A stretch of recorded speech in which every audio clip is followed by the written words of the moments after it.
Coach, you obviously, individually, you've had some big-time performances here. Do you remember a stretch, a two-game stretch like this for any other player? No, I don't. We've had Frank and had some unbelievably efficient games, and I'm sure some of them were back-to-back. Devontae, I know he had a couple of 30-point games last year, if I'm not mistaken, but I don't think we've ever had anybody have a week like this.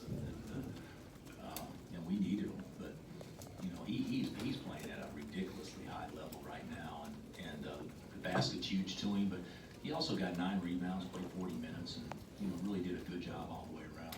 Yeah, you knew he could shoot, obviously, but is that the effort that he's given what stands out to you? I don't know that it's effort. I think so much of it is a mindset when you have energy and your thoughts are positive. You just play. Looks like to me you're playing with faster, and maybe it looks like you're playing harder. The thing about it is when your mind's cluttered, no matter how hard you play, it doesn't really look like you're playing quite as hard. And he's so enthusiastic now, and almost to a fault. But I'm not going to stop him from being that way. I like the direction it's moving. So. What'd you see from Miller in the first half? Maybe gave you guys some issues. Well, he gave us a ton of issues. He had 22 in 13 minutes, and thank goodness he got in foul problems. But it was a scouting report. He's going to shoot threes, and he's got range, and he's not the quickest guy. He's going to drive it left and shot fake and drive left. And Doak gives him 5 points to start. Just totally the way that it's unbelievable to me. And this is a compliment to Doak. He can switch on a ball screen, late clock, and guard a point guard, keep him in front, still contest his three, and block it. And then he's guarding a 5-man that's not as athletic, and he backs off of him and gives him an uncontested three or lets him drive right around him. And to me, it's just, that's the kind of stuff we got to eliminate. The other thing that I want to see, they said it happened 5 times. Now, I don't know for sure if it was 5 times, but it felt like 10, where we had numbers and had a transition break, and we missed it, and they shot a 3 on the other end and made it. I mean, that's a 25-point, if it happened 5 times, that's 25 points difference in that span of 10 seconds of what it could have been. And we've got to eliminate that. It's going to be hard enough to guard good players, but you can't help them, and we helped them a lot tonight, especially early. What did you see out of David the last 8 minutes of the first half? I think he ended up playing the last 10. If I'm not mistaken, I think. But I'll be honest. David won the game for us the first half. Doak won the game for us the second half, and LeGerald won the game for us the entire game. And everybody else was just average or whatnot. So I was real pleased with David's energy and what he gave us. He got 6 rebounds in 10 minutes, and 4 of them are offensive rebounds. Although one of them was a Dennis Rodman type effort where he missed the bunny and then got the quick rebound. But I thought he did good. And he's nervous as all get out, just because he didn't play last game and all that stuff. But I thought he did well. The problem is, when we play a team like that, is how do you play he and Doak together if you play man-to-man? And if Doak's not in foul trouble and he's playing well, there's really not a huge reason to sub him out. But tonight, he was definitely our best big in the first half. So how close did you guys get to getting out of Austin in the second half, or start to get something from him? Did he get in a flow at all? No. Okay. Diedrich, he got 20 against Michigan State, and it felt like he should have got 30. And he got 19-9, he should have got 30. And he knows that. But still, though, you got to be a pretty good player to put up numbers like that and not have obviously a good offensive game. But just turned it over and missed so many points. I mean,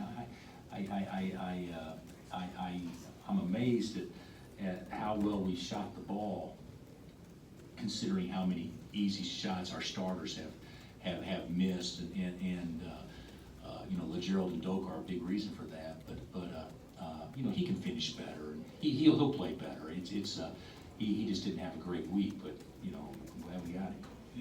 I know it's 3 games, but do you think there's anything that's holding him back, or is it just getting back into the flow? You're sitting out it the whole year. I think that's overanalyzed. I don't know if it's because of the flow.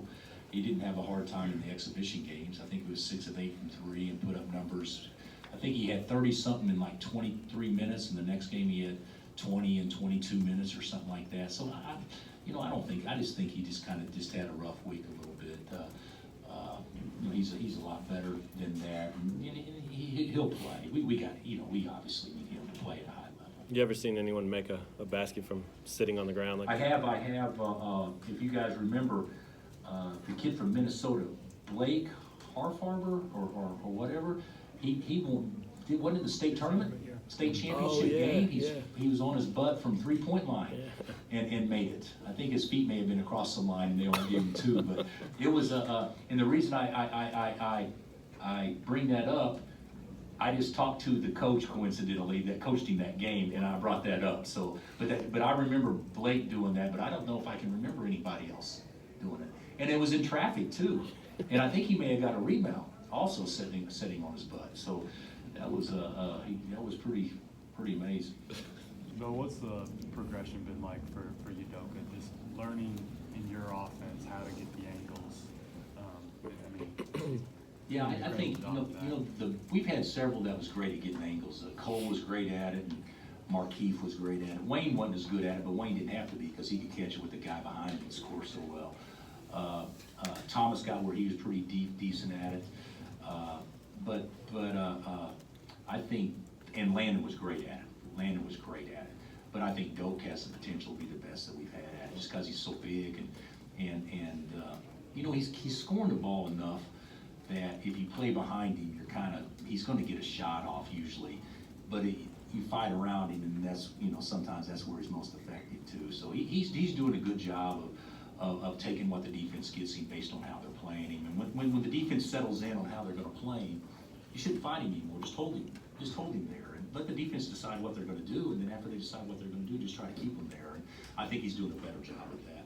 And we saw a little bit in the Michigan State game where he did score with this when the Yeah, guy made was moves. behind him. Yeah. How much better? We haven't got to see a ton of that, but how much better is he at that? Oh, he's a lot better. In practice, he'll go through stretches where we'll keep stats and stretches, and he'll be 18 of 23 from the field and certain stretches, stuff like that. So, yeah, he's gotten a lot better at that. But if you look tonight, his 2 fouls.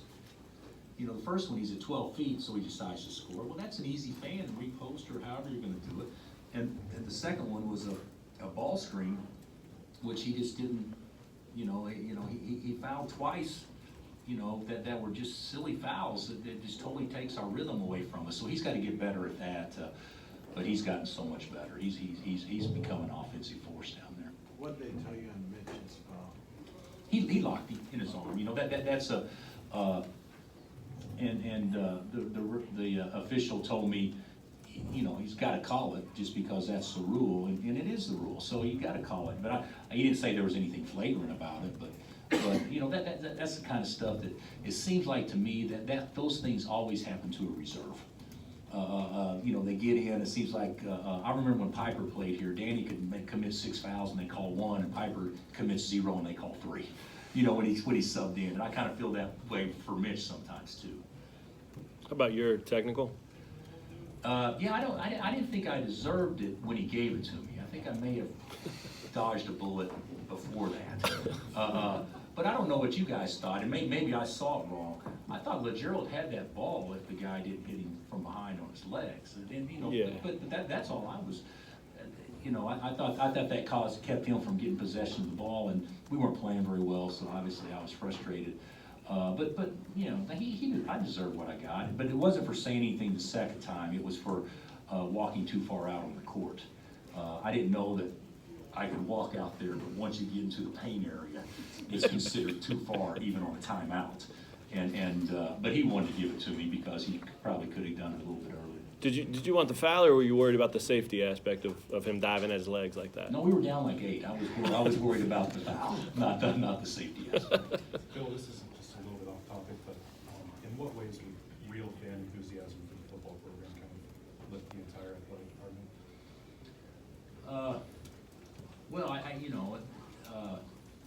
I've always said this. I'm proud of our sport and what we've accomplished, and the energy that we can bring to a campus and all that stuff. But there's still nothing like fall Saturday to bring energy and excitement to your school. So I think there is an opportunity to do that here, and, because we've seen it firsthand. If you followed us for a decade, we've seen it firsthand on what can be accomplished, even though, you know, that was also lightning in a bottle too, but still though, it can be done here, so I think it's very, very important that we do some things to generate that. And I'm selfish because I know how good football being, competitive and putting people in the seats makes my job and makes all the other head coaches in the department's jobs much easier too. So yeah, it's very important. Thanks, Coach. Okay, guys, thank you. Thanks, Coach.